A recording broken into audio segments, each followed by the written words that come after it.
Bonjour à toutes et à tous. Depuis plus d'1 an et demi, Gaza est le théâtre d'un drame humanitaire sans précédent. Et pourtant, l'inaction politique se prolonge, les appels au cessez-le-feu restent lettre morte et le droit international semble avoir perdu tout pouvoir contraignant. Au milieu du vacarme des armes et de la cacophonie diplomatique, certaines voix persistent à rappeler une vérité simple mais essentielle. Le droit international n'est pas une option, c'est un socle. Francesca Albanese est l'une de ces voix, claire, rigoureuse et implacable, juriste spécialisée en droit international, rapporteuse spéciale de l'ONU sur la situation des droits humains dans les territoires palestiniens occupés. Elle a été reconduite dans ses fonctions jusqu'en 2028. Ses rapports sont salués pour leur précision, critiqués pour leur fermeté, mais toujours attendus.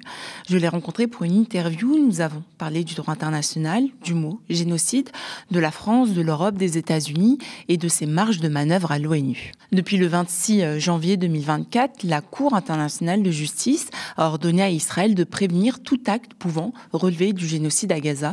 Pourtant, les frappes continuent.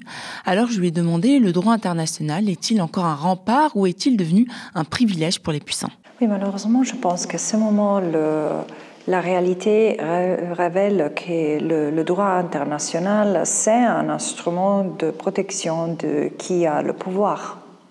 Malheureusement, c'est ça. Parce qu'on ne peut pas appliquer le droit dès qu'on veut, quand on veut et à qui on veut. L'efficacité du droit, on l'obtient avec l'objectivité et l'universalité soit de ses propos que de son application. Et la force du droit international en particulier, on la voit dans la capacité de le mettre en œuvre. Et là, il n'y en a pas. Il n'y en a jamais eu en Palestine. C'est-à-dire, ce n'est pas depuis 16 mois seulement qu'Israël viole le droit international. Et je n'ai rien contre Israël, sauf que moi, j'ai ce mandat de la part du Conseil droits humains qui me demande de regarder aux violations qu'Israël commet dans le territoire palestinien occupé. Et je fais des relations qui ne couvrent pas seulement la violence ou les violations du droit international qui commet Israël, mais aussi des autres acteurs comme l'autorité palestinienne, à savoir le Hamas. Mais moi, ce que je vois, c'est depuis 16 mois, on a franchi toutes les barrières qu'il avait. C'est-à-dire, ce qui se passe maintenant, c'est d'une gravité sans précédent. Et au lieu d'intervenir et de dire « ça suffit », quoi, il y a un sentiment d'impuissance chez les gens parce qu'ils voient que leur gouvernement ne font rien. Ne font rien. En fait, ce n'est pas seulement qu'ils ne font rien pour bloquer Israël. Ils créent les conditions pour ne jamais punir Israël, pour ne jamais arrêter Israël. Ce n'est pas seulement l'omission, c'est l'action en soutien d'un État qui est en train de commettre des crimes, visiblement. Il y a 2 leaders du pouvoir en Israël, parmi lesquels le Premier ministre, qui a été... il y a des charges de la part de la Cour pénale internationale. Et même ça, ce n'est pas suffisant pour prendre des mesures contre l'État. C'est très grave. Le mot génocide dérange, il est évité, parfois censuré, même quand les faits s'accumulent. Francesca Albanese, elle, l'a utilisé dès les premières semaines. On lui a demandé ce qu'elle répond à ceux qui estiment que ce mot est inapproprié. Moi aussi, au tout début, je disais, quand il y avait d'autres collègues, des profs de droit international, parmi les rapporteurs, qui disaient c'est épouvantable, ça va être un génocide, on doit sonner l'alarme, on doit dire qu'il y a le risque de génocide parce que les propos que l'État d'Israël utilise, c'est génocidaire. Je disais non, mais attendez, c'est un peu fort, c'est un peu trop. Mais ça m'a suffi de lire, en fait, d'apprendre mieux c'est quoi le génocide. On doit voir historiquement et du point de vue légal c'est quoi le génocide. Ça m'a pris 5 mois et pendant lesquels j'ai regardé tous les faits, tous les actes qu'Israël a commis dans la bande de Gaza depuis octobre 2023 jusqu'à février 2024 pour conclure qu'il y avait bien de raisons pour dire qu'Israël avait commis du génocide, parce que finalement le génocide c'est la destruction intentionnelle, c'est l'intention en fait de détruire un groupe ou un peuple en tant que tel, Et à travers des actes de tuerie, ce n'est pas les moyens, parce que les gens, surtout en Europe, voient le génocide comme quelque chose qui peut être commis soit par des fours crématoires, soit par des machettes. Et non, ce n'est pas le moyen qui définit le crime, c'est l'intention derrière le crime. Et il faut faire gaffe, parce que l'intention, ce n'est pas le pourquoi on décide de détruire un peuple. Ça n'est pas important dans ce cas. Le moment où il y a la détermination, la volonté, la mens rea, de détruire un peuple, un groupe en tant que tel, et on le voit parce que là, à Gaza, 50 000 personnes ont été tuées en tant que palestiniennes. C'est pour ça qu'on parle d'intention de génocide. Hein. Bah, tout à fait, ça ne compte plus rien, c'est qui l'individu, si c'est un médecin, ou si c'est un infirmier, ou si c'est un journaliste. Ils sont palestiniens, ils sont tous des Hamas. Hamas, ça c'est devenu la licence pour tuer. Et malheureusement, c'est ça que je dis, nous, on n'a rien compris du passé, on n'a rien compris c'est quoi le génocide, c'est quoi le système de colonisation, parce que ce qu'Israël est en train de faire, la conquête des terres, l'élimination du peuple qui habite ces terres qu'Israël dit qui sont à lui par vertu divine, on n'a rien compris. Ça, c'est un génocide de nature coloniale. Et je le dis en connaissant l'histoire, parce que aussi, si on va regarder l'histoire de comment se sont passés les autres génocides de nature coloniale, parce qu'il n'y a pas que le génocide des Juifs, des Romains et Sinti, des Slaves et d'autres dans notre territoire européen, il y a des génocides qui ont été commis dans l'histoire contre les natifs du nord de l'Amérique, du sud de l'Amérique, en Afrique. Et c'est toujours, il y a toujours cet esprit de réprimer, de reporter l'ordre contre une menace qui vient des sauvages. Voilà, le génocide de nature coloniale typique, et on le met en œuvre avec les instruments typiques du génocide qui sont c'est la création de conditions de vie qui mènent à la destruction. Ce qui a été fait à Gaza va avoir des conséquences pendant des générations, ça ne va pas s'arrêter là. Si jamais il y aura des Palestiniens qui restent à Gaza. Ça, il faut le voir. La France se dit attachée aux droits humains, mais s'abstient à l'ONU sur les résolutions appelant à un cessez-le-feu. Quel rôle pourrait-elle jouer aux côtés de l'Europe dans une sortie de crise juste et conforme aux droits ? Bon, il faudrait avoir d'abord une leadership qui est capable de respecter le droit international, et ça me semble complètement inexistante, sauf des rares exceptions, soit au niveau régional qu'au niveau national. Il y a vraiment trop peu de pays en Europe qui se disent disponibles à se conformer au droit international. Et par contre, il y a des pays qui sont bien ouverts sur leur disponibilité de violer le droit international. Vous voyez qu'est-ce qui se passe. Il y a 7 ou 8 pays aujourd'hui qui disent qu'ils ne vont pas arrêter Netanyahou. Mais c'est quoi ça ? Il était quelqu'un qui devait être à la Cour pénale internationale même avant le 7 octobre. Parce que la colonisation de la Palestine est quelque chose qui s'est passé pendant 57 ans et c'est devenu de plus en plus forte pendant les différents gouvernements des derniers 20 ans, sur la plupart d'eux sous Netanyahou. Et alors de quoi on parle? Si vraiment on n'a même pas le courage d'arrêter quelqu'un qui ne cache même pas les crimes qu'il a ordonnés, de quoi on parle?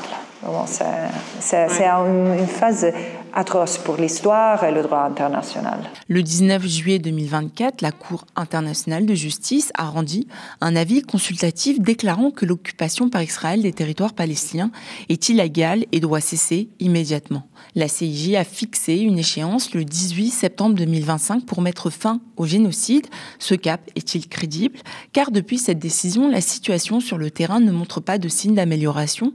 Les colonies israéliennes continuent de s'étendre et les violences persistent. De plus, la communauté internationale peine à appliquer les mesures provisoires indiquées par la Cour internationale de justice, laissant planer des doutes sur la crédibilité de cette échéance. Ça n'a pas l'air d'être respecté et les États font semblant de rien entendre, de rien savoir. C'est pour ça que quand ils disent on ne peut pas parler de génocide parce que la Cour ne l'a pas dit, mais même si la Cour l'avait dit, ça ne changerait rien pour vous. Parce que la Cour de justice internationale a dit que l'occupation est illégale et doit s'arrêter avant le 13 septembre 2025. Alors, il faut demander au gouvernement, y inclus à la France, qu'est-ce que vous êtes en train de faire pour s'assurer qu'Israël se conforme à la décision de la Cour qui ordonne de retirer les troupes militaires, de retirer l'armée, d'arrêter les colonies et de démanteler les colonies et d'arrêter le contrôle des ressources naturelles, l'espace aérien, les frontières, l'eau, la terre, tout ce qui est produits agricoles, tout ce qui est de la Palestine, le peuple de Palestine qui reste, 22% de la Palestine qui reste est aux Palestiniens.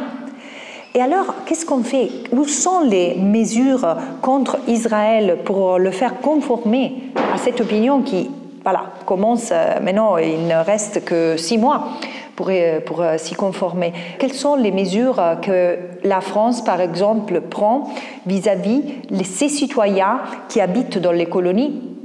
Ils participent des crimes internationaux. Le fait qu'ils puissent profiter, travailler, utiliser c'est-à-dire avoir du business dans les colonies, ça veut dire profiter d'un crime international. Et quelles sont les mesures que la France prend vis-à-vis de ces citoyens qui ont combattu dans l'armée israélienne? Il faut se demander si c'était la Russie, parce que vraiment on voit en Europe une uniformité de posture vis-à-vis de la Russie. Mais si on avait des citoyens qui combattaient dans l'armée russe ou qui vivaient dans des colonies russes en Ukraine, comment on les traiterait?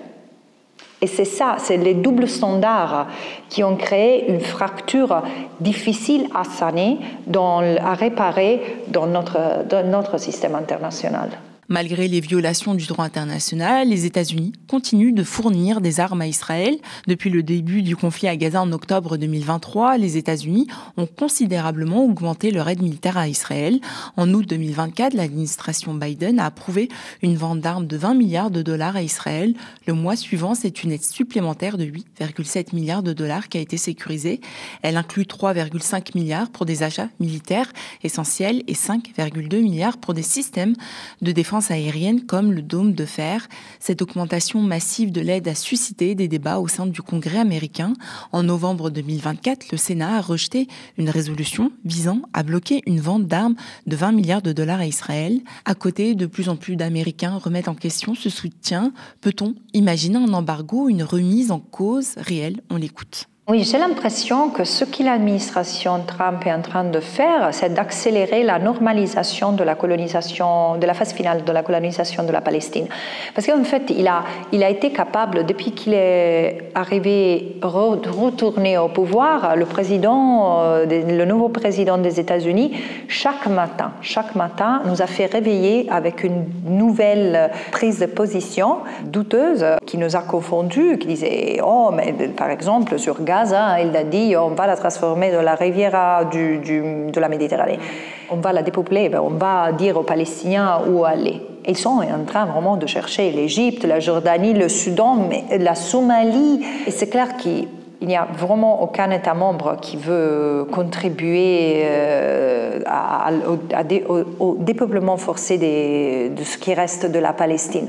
Mais finalement, est-ce que c'est Trump qui a eu cette idée? Non, Trump va normaliser avec ce langage grotesque, va normaliser ce qu'Israël est en train de faire. Parce qu'en fait, ce n'est pas Trump qui a eu l'idée de dépeupler la Gaza, c'est Israël qui le fait depuis, et moi je l'ai dénoncé depuis le 14 octobre 2023. J'ai dit, là, la finalité d'Israël, c'est de dépeupler Gaza.